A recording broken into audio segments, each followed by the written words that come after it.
I was wondering, what was the most meaningful thing that you did with your life?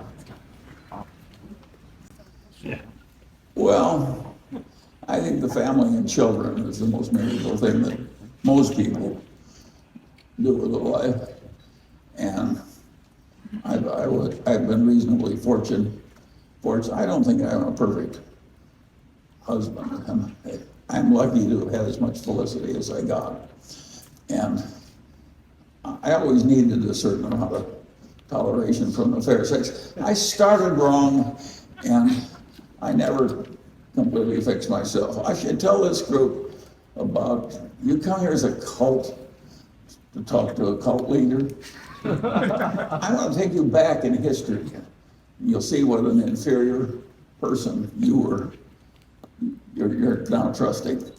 When I was a freshman in Omaha Central High, there was a family my age, and she had gone off to summer camp in the year before, and she met a blonde goddess, a voluptuous 13-year-old, and I was a skinny, underdeveloped, whatever, and so forth. You got to take my blonde goddess to this dance.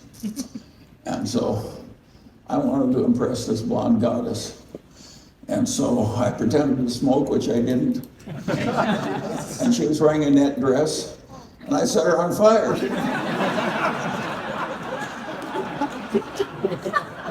Well, I was quick-witted, and I threw Coca-Cola all over her. At due time, the fire was out, and that's the last I saw of the blonde goddess. And then I said, well, I got to make more time with the girls. And I wanted to get a letter in Omaha Central High. Of course, I was no good at any sport. So I went down to the rifle range and learned they gave letters in rifle shooting. And I was so skinny that I could shoot 100 every time in the sitting position by sitting cross-legged and putting one elbow on each foot. Try it, you'll break your neck. But I could shoot 100 every time, so I was a good rifle shooter. They gave me a letter. But I was so skinny and short and underdeveloped that it went from one armpit to the other. And I walked down the hallway trying to impress the girls, and they would turn their head. But what they said was, how did a little skinny, unattractive little runt like that get a letter? And then I had another experience. There was a girl who had a name I still remember, Zibby Brewington. She was a senior, and a very popular senior. And I was a nerd sophomore, and somehow she agreed to go with me to a party in one of the outbuildings of the Omaha Country Club. Perhaps because she liked one of my friends who was a big strapping fellow.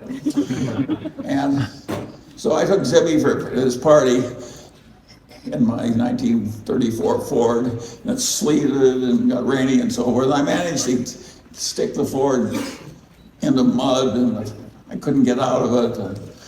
Zibby and I had to walk for several miles through sleet and mud.